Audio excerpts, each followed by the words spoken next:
Yeah, so this is an example I got from Honest Money.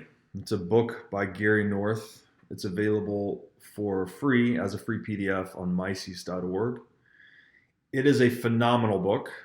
It explains money and economics from very basic first principles. His writing style is very much like C.S. Lewis. I don't know if you've read any of his work, but very short, easy to understand sentences that explain very sophisticated content. And it's from a first, like he builds it from first principles. It's a great, great book. It's a very short read too, maybe just over 100 pages, 100 short pages. You can read it in 3 or 4 hours. It's a great book. But he gives this example that I've modified slightly here, but there's the case of the hypothetical winemaker who typically sells his wine for $20 a bottle. He's got his profit margin baked into it, right? He's got his loyal and reliable customer base that expect the wine to be of a certain quality. He has a reputation for providing a certain quality of wine.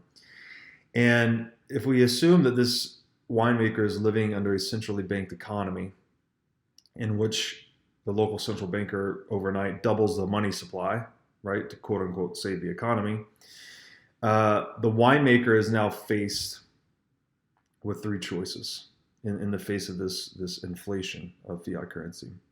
He can continue selling his wine for $20 a bottle, but he will take a 50% haircut because he'll be being paid in dollars that have been diluted 50%, right? So he could eat the loss. His second option would be to water down his wine or to use cheaper ingredients such that he could keep selling it for $20 but decrease his cost basis in the product so he could maintain his margin. So now in this choice, he would be selling his customers essentially an inferior product, right?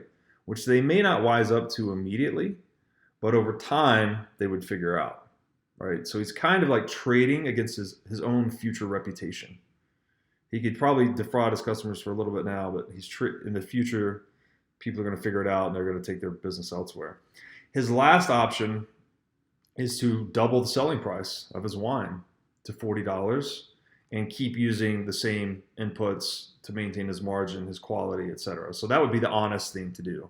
If the money supply is doubled, inflation's hit, and we're ignoring a lot of the delayed effects of inflation or whatever for simplicity, but assuming they double the money supply, he would need to double the cost of his wine just to maintain his margin. And in this way, so if we think about it like this, a price increase or a price change is the most visible thing a customer can see in a product, right? They can't look at the bottle of wine and say, oh, this guy used cheaper grapes. Oh, I can tell his water is, like, you can't see it and tell that. What you can tell is the price, right? So merchants, the last thing they ever want to do is increase price. Because if you increase price, you're incentivizing your customer to evaluate their alternatives, to look elsewhere, to look at the competition, to say, should I still buy this guy's wine or should I go buy the other guy at $20 a bottle? And in an inflationary economy, as we've explored here, to maintain your margin and quality of product, you are forced to increase your prices, right? So what many merchants do, this puts merchants in a situation where they're forced to weigh their financial well-being with their moral integrity, because there's a big incentive to just use cheaper ingredients, right? And trade against your own reputation in the short run, knowing that consumers can't necessarily detect it very easily. To the point where even if you are honest and you're the $40 guy, you're like, inflation's hit me 50%. I'm increasing the bottle of my wine to $40 to keep everything the same. You might still go out of business because your customers are incentivized to go elsewhere to other winemakers that might have less scruples, right? And if you flip this whole thing on its head and say, what if we were in a deflationary economy, right? And the money was actually appreciating year over year. Winemakers would then be incentivized. Again, the price change is the most visible thing you can do to a product. They would then be incentivized to decrease prices because each time you do that, economically at least, that's an inducement to your customer to buy more of your product, right? So that instead of this race to the bottom in terms of product quality, we'd have a race to the bottom in terms of consumer prices, right? Whereas quality staying constant in a deflationary, an economy operating under a deflationary monetary standard like gold or Bitcoin. That's what would happen. So it's in that way that inflation induces producers to deceive their customers in the short run and to dilute their own future reputation. So it's shrinking their time horizon, right? Increasing their time preference, as the Austrians would say. And it infests society, right? Because once one winemaker's done that to one customer, all of a sudden that customer's received inferior value for their money. And whether they consciously detect this or not, it actually influences their buy and sell decisions. And it just radiates out from there. So when we have theft, when we have unrighteousness integral to our monetary system, it actually permeates our character and changes the way we behave. We've perverted our own incentives, and in doing so, perverted our own souls in a way. And I think of the piece I say that inflation's basically an infectious cancer on the moral fabric of society.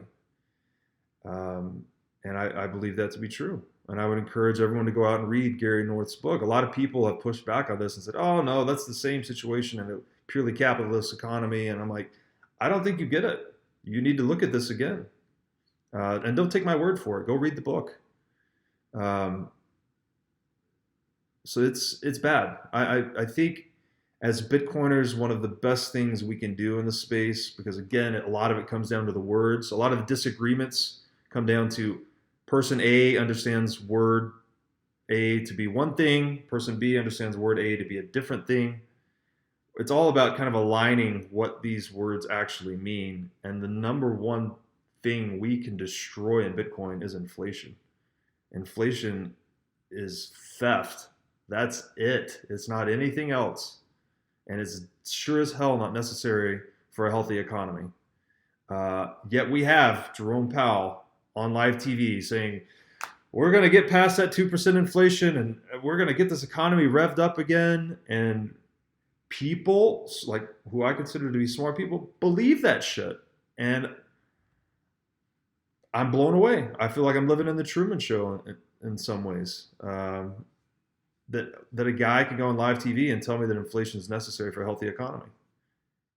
Hey guys, this is Robert Breedlove from Deep Conversations. I hope you found this content we've been putting out insightful, useful, enjoyable. And if you do, I'd like you to go out and subscribe to our YouTube channel. Consider signing up for our Patreon page, which is linked in our YouTube banner. Or consider sending us some sats to our Bitcoin address, which is in the description to this video. I am extremely grateful for all of the outreach, all the messages, all the love and support you guys have sent our way as we continue to try and bring truth back to the world. And on that topic, I'd like to encourage you to keep asking yourself and encourage you to ask others to ask themselves that very poignant and important question. What is money? Just keep asking yourself that question and see what truth you find. All right? Thanks.